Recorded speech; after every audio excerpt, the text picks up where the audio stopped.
Assalamualaikum warahmatullahi wabarakatuh. Selamat sore dan salam sejahtera untuk kita semuanya. Kembali kita bertemu di tempat ini dalam peristiwa demi peristiwa yang telah bersama kita lalui, baik oleh saudara semuanya, rekan-rekan pers, maupun kehadiran saya dan kawan-kawan di sini dan kapasitas sebagai fungsionaris DPP Partai Nasdem. Hari ini saya memberikan keterangan resmi kepada saudara. Tentu merupakan hal yang menyangkut berita yang tidak mengenakan hati, memprihatinkan, dalam suasana penuh kesedihan yang menyangkut Profesor Dr. Yassin Limpo dalam kapasitas beliau sebagai Menteri Pertanian, sekaligus juga salah satu fungsionaris di DPP Partai Nasdem di Dewan Pakar. Hal yang saya pahami adalah semua kita menginginkan agar kita selalu konsisten untuk memberikan penghormatan kita atas upaya penegakan hukum yang berkeadilan di negeri ini. Dan itulah tugas dan misi kita semuanya, termasuk Partai Nasdem. Maka di luar dugaan, baik oleh diri saya dan semua kawan-kawan, dan saya yakin juga di luar dugaan daripada Bung Syahrul Yassin Limpo, dia harus mengalami sebuah kondisi yang seperti apa yang dialami oleh dirinya pada saat itu. Dia meminta izin saya setelah mendapat izin dari Bapak Presiden untuk melakukan kunjungan kerja ke luar negeri, menerima penghormatan dan penghargaan atas keberhasilan pemerintah Indonesia, CQ, departemen yang dipimpinnya oleh lembaga FAO di bawah naungan PBB. Bisa dia menerima penghargaan seperti itu, yang juga merupakan, saya pikir, kebanggaan bagi kita semuanya. Di dalam negerinya, dia mengalami satu peristiwa yang saya bisa pahamin bagaimana terhinanya dirinya, kecewa, sedih, terlepas daripada semua permasalahan, upaya kita menegakkan keadilan atas hukum yang berlangsung. Tidak ada seakan-akan hari esok untuk menunggu dirinya kembali. Ini hal yang amat sangat mengusik hati saya. Tetapi sekali lagi, konsistensi dan penghormatan upaya penegakan hukum tidak akan pernah surut sedikit pun. Itu perlu saya tegaskan, baik atas nama pribadi maupun atas nama seluruh keluarga besar Partai Nasdem. Maka untuk itu saya sudah menerima laporan daripada Bung Syahrul.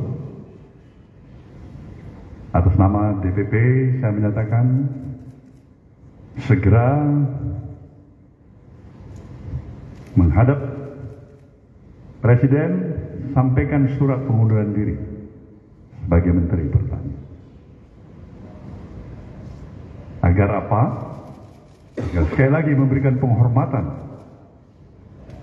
terhadap upaya penyidikan yang sedang berlangsung terhadap dirinya, agar dia penuh konsentrasi.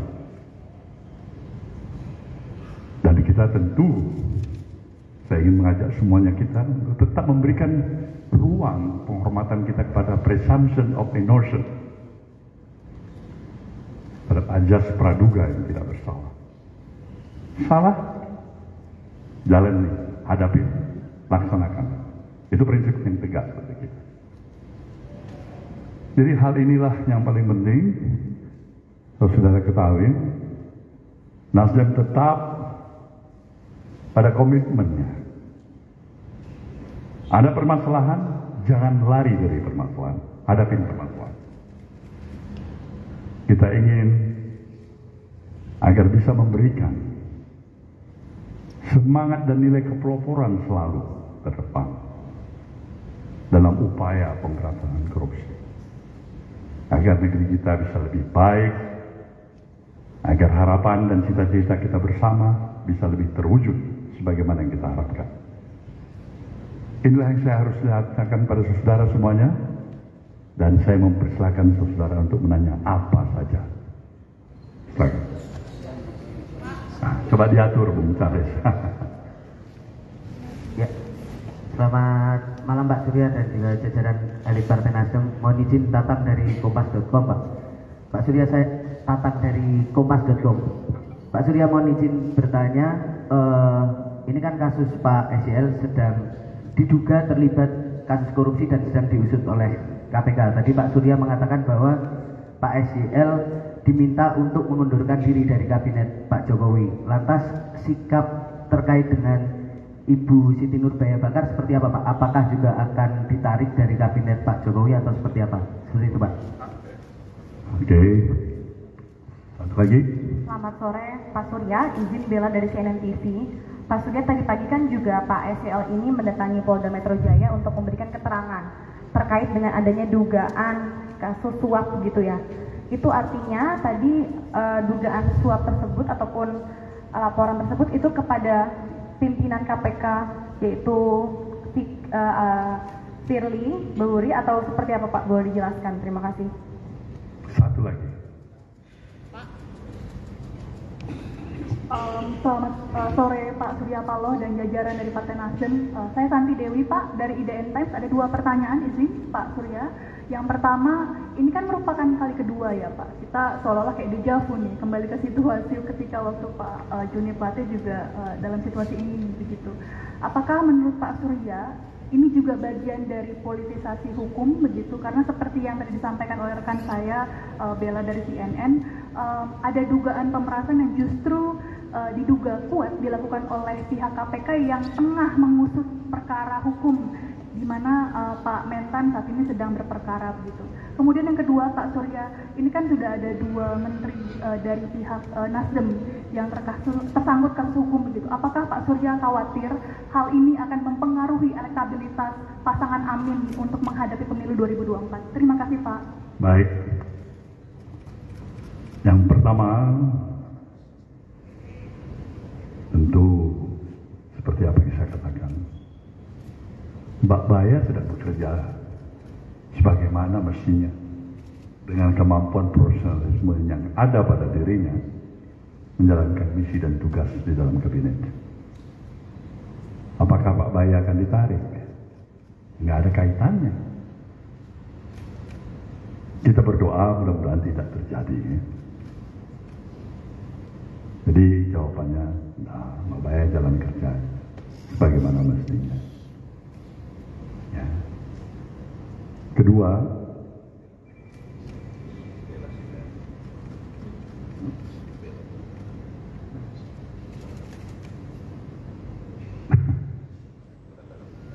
kedatangan Bung Sahrul dari kepolisian, ya itu mungkin hak beliau untuk mencari keadilan, dan memang kita tetap memberikan kesempatan dan penghargaan terhadap seluruh inisiatif yang bisa lakukan untuk mencari keadilan itu. Kita belum tahu apa perkembangannya. Kita lihat, karena saya yakin pasti kawan-kawan pers juga mempunyai keinginan tahuan yang lebih dalam lagi. Saya yakin itu. Mungkin apa hasilnya? Nah, kita lihat lagi perkembangan yang kedua.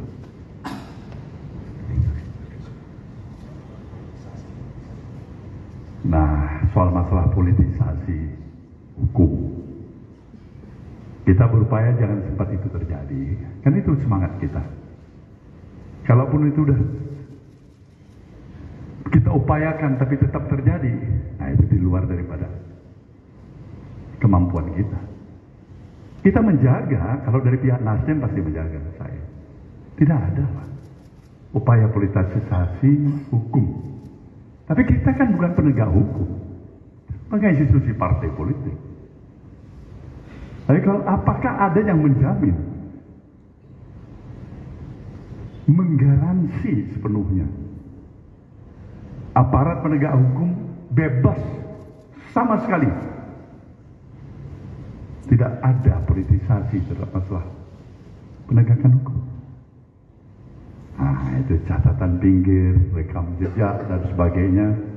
Saya pikir kawan-kawan pers juga lebih memahami itu. Pastilah ada pengaruhnya pada elektabilitas partai. Dan juga, amin, pasangan yang didukung oleh Nasdem, Bung Anies dan Bung Muhaimin Iskandar. Pasti ada. Tetapi sebagaimana mana pengaruh ini? Ketika masyarakat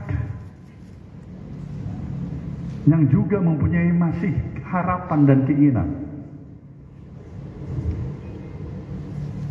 upaya-upaya membawa misi baru gerakan perubahan ini harus berjalan sebagaimana yang diharapkan. Saya yakin salah-salah bukan memberikan efek yang negatif. Insya Allah barangkali justru akan mendapatkan sesuatu. Empati barangkali kalau memang dilihat pendekatannya ini secara terus terang, terbuka, di mana salahnya, dan sebagainya. Tetapi sampai saat ini harus saya katakan, kita berikan kesempatan dan penghormatan kita kepada aparat penegak hukum yang akan berproses nantinya mungkin kepada pengadilan hingga menjadi suatu hukuman tetap. Apakah itu bebas, apakah itu mendapatkan hukuman, semuanya kita hargai. Baik, terima kasih. Izin Pak, Eva dari Media Republika Pak. Izin Pak Surya, Eva dari Media Republika ingin bertanya Pak. 8 tahun yang lalu, sekitar pada tanggal 3 Juni 2015, Pak Surya Paloh pernah menjanjikan bahwa akan membubarkan partai jika kedapatan kadernya korupsi. Sejak tahun itu ada banyak kejadian korupsi dari kader Nasdem, baik kepala daerah dan sekarang menteri setelah Pak Plate, kemudian Pak SL. Bagaimana Pak terkait dengan itu? Bagus ini pertanyaan untuk klarifikasi. Ada rekam jejaknya ucapan itu? Ada. Coba bacakan supaya teman-teman tahu. Di mana? Bacakan. Di pemberitaan Republika Pak. Republika yang menulis Republika. Iya, benar. Dan ditanya oleh Republika. Iya. Huh? Kapan saya bicara? Kepada siapa saya bicara? Di mana audiens? 3 Juni 2015 saat pembekalan caleg Partai Nasdem. Ya, enggak demikian meaningnya. Enggak ada lebih tolol. Ketua umum partai mengatakan kalau ada kader partai yang korupsi, partai dibubarkan. Bodoh deh. Jadi itu tidak benar Pak, ucapan itu. Jadi Enggak, itu saya salah. Karena memang tidak ada itu. Meaningnya bukan begitu. Jadi makna yang sesungguhnya bukan itu. Spirit semangat kita untuk anti korupsi. Enggak ada artinya kita ini kalau kader kita jangan bisa melakukan perbuatan-perbuatan tercela. Untuk apa kita punya institusi seperti ini? Nah, spirit adalah seperti itu. Jadi bukan letterlet. Ada kader partai. Siapa menjamin kader partai itu penyusup bisa masuk jadi kader partai kita hari ini? Kalau dia melakukan perbuatan tidak tercela. Kemudian pada anak-anak negeri ini yang datang dengan penuh cita-cita, idealisme, pengabdian, berjuang bersama di dalam satu partai harus menjadi korban karena 1, 2, 3 orang yang tidak tepat. Nah, itu tidak benar.